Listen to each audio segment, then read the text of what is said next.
Good morning everyone. ವೈವಿಧ್ಯ ಬದುಕು ಚಾನಲ್ಗೆ ಎಲ್ಲರಿಗೂ ಆದರದ ಸ್ವಾಗತ. ನಾನಿವತ್ತು ಒಂದು ವೆಯ್ಟ್ ಲಾಸ್ ರೆಸಿಪಿನ ನಿಮ್ಮೊಟ್ಟಿಗೆ ಶೇರ್ ಮಾಡ್ತಿದ್ದೀನಿ. ಅಗಸೆ ಮಜ್ಜಿಗೆ ಮಾಡೋದು ಹೇಗೆ ಅಂತ ನಾನಿವತ್ತು ತೋರಿಸ್ಕೊಡ್ತೀನಿ. ಫ್ರೆಂಡ್ಸ್, ನಾನಿಲ್ಲಿ ಅಗಸೆ ಮಜ್ಜಿಗೆ ಬೇಕಾಗಿರ್ತಕ್ಕಂಥ ಇಂಗ್ರೀಡಿಯೆಂಟ್ಸ್ನ ನಿಮಗೆ ಒಮ್ಮೆ ಹೇಳಿಬಿಡ್ತೀನಿ. ನಾನು 2 ಸ್ಪೂನು ಅಗಸೆ ಮಜ್ಜಿಗೆ, 4 ಎಸಳು ಬೆಳ್ಳುಳ್ಳಿ, 2 ಇಂಚು ಶುಂಠಿ, ಸ್ವಲ್ಪ ಕೊತ್ತಂಬರಿ, 1 ಹಸಿಮೆಣಸಿನಕಾಯಿ, ಅರ್ಧ ಚಮಚ ಜೀರಿಗೆ, ಅರ್ಧ ಚಮಚ ಮೆಂತೆ, ರುಚಿಗೆ ಉಪ್ಪು, 1 ಬೌಲ್ ಆಗೋಷ್ಟು ಮೊಸರು. ಅಗಸೆ ಮಜ್ಜಿಗೆ ಕುಡಿಯೋದ್ರಿಂದ ನಮಗೆ ತುಂಬ ಹೆಲ್ತ್ ಬೆನಿಫಿಟ್ಸ್ ಇದ್ದಾವೆ. ಅಗಸೆ ಒಳಗೆ ಒಮೆಗಾ B12 ಇರೋದ್ರಿಂದ ನಮ್ಮ ಡೈಜೆಸ್ಟಿವ್ ಹೆಲ್ತ್ನ ಇಂಪ್ರೂವ್ ಮಾಡುತ್ತೆ, ಕೊಲೆಸ್ಟ್ರಾಲ್ನ ರೆಡ್ಯೂಸ್ ಮಾಡುತ್ತೆ ಫಾಸ್ಟಾಗಿ, ಮತ್ತು ಹಾರ್ಟ್ಗೆ ಸಂಬಂಧಪಟ್ಟ BP ಶುಗರ್ ಲೆವೆಲ್ನ ಕಡಿಮೆ ಮಾಡುತ್ತೆ. ಅಗಸೆ ಒಳಗೆ ನಾವು ಶುಂಠಿ ಮತ್ತು ಬೆಳ್ಳುಳ್ಳಿನ ಆ್ಯಡ್ ಮಾಡ್ಕೊಂಡು ಡೈಲಿ ಕುಡಿಯೋದ್ರಿಂದ ಹೊಟ್ಟೆ ನೋವು ಇರೋರಿಗೆ, ಮೀನ್ಸ್ ಪೀರಿಯಡ್ಸ್ ಟೈಮಲ್ಲಿ ಹೊಟ್ಟೆ ನೋವು ಬರುತ್ತೆ ಕೆಲವು ಹೆಣ್ಮಕ್ಳಿಗೆ, ಇದು ಡೈಲಿ ಆ್ಯಡ್ ಮಾಡ್ಕೊಂಡು ಕುಡಿಯೋದ್ರಿಂದ ನಮಗೆ ಕ್ರಮೇಣ ಹೊಟ್ಟೆ ನೋವು ಸಮೇತ ಕಡಿಮೆ ಆಗುತ್ತೆ. ಇದನ್ನು ಕುಡಿಯೋದ್ರಿಂದ ಹೊಟ್ಟೆ ಉರಿ ಅಥವಾ ಹೊಟ್ಟೆಯಲ್ಲಿ ಸಂಕಟ ಅನ್ನೋಂಥ ಏನು ವಿಷಯಗಳು ಬರೋದಿಲ್ಲ. ಯಾಕಂತಂದರೆ ಮೆಂತೆ ಜೀರಿಗೆನ ನಾವು ಆ್ಯಡ್ ಮಾಡಿರೋದ್ರಿಂದ ನಮಗೆ ಹೊಟ್ಟೆ ಕೂಲಾಗಿರಿಸುತ್ತೆ.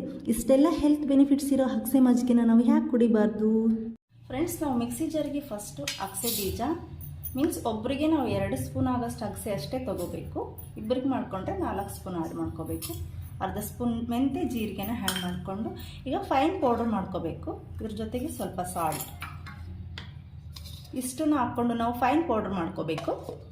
ಈಗ ಅಗಸೆನ ನಾನು ರುಬ್ಕೊಂಡಿದ್ದೀನಿ ಮೆಂತೆ ಜೀರಿಗೆ ಜೊತೆಗೆ. ಇಷ್ಟು ಫೈನಾಗಿ ಪೌಡರ್ ಆಗಿದೆ. ಇದಕ್ಕೆ ನಾವು ಶುಂಠಿ, ಬೆಳ್ಳುಳ್ಳಿ, ಹಸಿಮೆಣಸಿನಕಾಯಿ, ಕೊತ್ತಂಬರಿನ ಆ್ಯಡ್ ಮಾಡ್ಕೊಂಡಾದ್ಮೇಲೆ ಇದು ಪೇಸ್ಟ್ ರೀತಿ ಆಗುತ್ತೆ. ಆಮೇಲೆ ನಾವು ಕರಡನ್ನ ಆ್ಯಡ್ ಮಾಡಿಕೊಂಡು 4-5 ರೌಂಡ್ ತಿರುಗಿಸ್ಕೋಬೇಕು, ಚೆನ್ನಾಗಿ ಬ್ಲೆಂಡ್ ಆಗಬೇಕು. ಈಗ ನಾನು ಬೆಳ್ಳುಳ್ಳಿ, ಶುಂಠಿ, ಹಸಿಮೆಣಸಿನಕಾಯಿ, ಕೊತ್ತಂಬರಿನ ಹಾಕ್ಕೊತಿದ್ದೀನಿ. ಈಗ ನಾನು ಇದನ್ನು ಪೇಸ್ಟ್ ರೀತಿ ಮಾಡಿಕೊಂಡು ತೋರಿಸ್ಬಿಡ್ತೀನಿ ನಿಮಗೆ. ಈಗ ಇದು ಫೈನ್ ಪೇಸ್ಟ್ ಆಗಿದೆ. ಇದಕ್ಕೆ ಕರಡನ್ನ ಆ್ಯಡ್ ಮಾಡ್ಕೊಂಡು ನಾವು ಚೆನ್ನಾಗಿ ಬ್ಲೆಂಡ್ ಮಾಡ್ಕೋಬೇಕು. ಈಗ ನಾನು ಕರ್ಡ್ ಆ್ಯಡ್ ಮಾಡ್ಕೊಂಡು ಬ್ಲೆಂಡ್ ಮಾಡ್ಕೊತಿದ್ದೀನಿ. ಫ್ರೆಂಡ್ಸ್, ಫೈನಲಿ ನಾನು ನೀಟಾಗಿ ಬ್ಲೆಂಡ್ ಮಾಡ್ಕೊಂಡಿರೋ ಅಗಸೆ ಮಜ್ಜಿಗೆನ ತೋರಿಸ್ತಿದ್ದೀನಿ. ಅಗಸೆ ಮಜ್ಜಿಗೆ ರೆಡಿ ಇದೆ. ನಾವು ಇದಕ್ಕೆ ತುಂಬ ತಿಕ್ಕಾಗಿರೋದ್ರಿಂದ 1/2 ಗ್ಲಾಸು ವಾಟ್ರನ್ನ ಆ್ಯಡ್ ಮಾಡ್ಕೋಬೇಕು. ಈಗ ಅಷ್ಟೇ, ಎಲ್ಲ ರೆಡಿ ಆಗಿರೋದ್ರಿಂದ. ಫ್ರೆಂಡ್ಸ್, ಅಗಸೆ ಮಜ್ಜಿಗೆ ಫೈನಲ್ ಆಗಿ ರೆಡಿ ಆಗಿದೆ. ಇದನ್ನು ನಾವು ಡೈಲಿ ಮಾರ್ನಿಂಗ್ ಬಿಸಿನೀರು ಕುಡಿದು 1/2 ಅವರ್ಗೆ ನಾವು ಕುಡ್ಕೋಬೋದು. ಬೇಗ ನಮಗೆ ವೆಯ್ಟ್ ಲಾಸ್ ಮಾಡೋದಕ್ಕೆ ತುಂಬ ಹೆಲ್ಪ್ ಆಗುತ್ತೆ. ಯಾರೆಲ್ಲ ವೆಯ್ಟ್ ಲಾಸ್ ಮಾಡಬೇಕಂದವರು ಅಗಸೆ ಮಜ್ಜಿಗೆನ ಒಮ್ಮೆ ಟ್ರೈ ಮಾಡಿ ನನಗೆ ಕಾಮೆಂಟ್ ಬಾಕ್ಸಲ್ಲಿ ಕಾಮೆಂಟ್ನ ತಿಳಿಸಿ.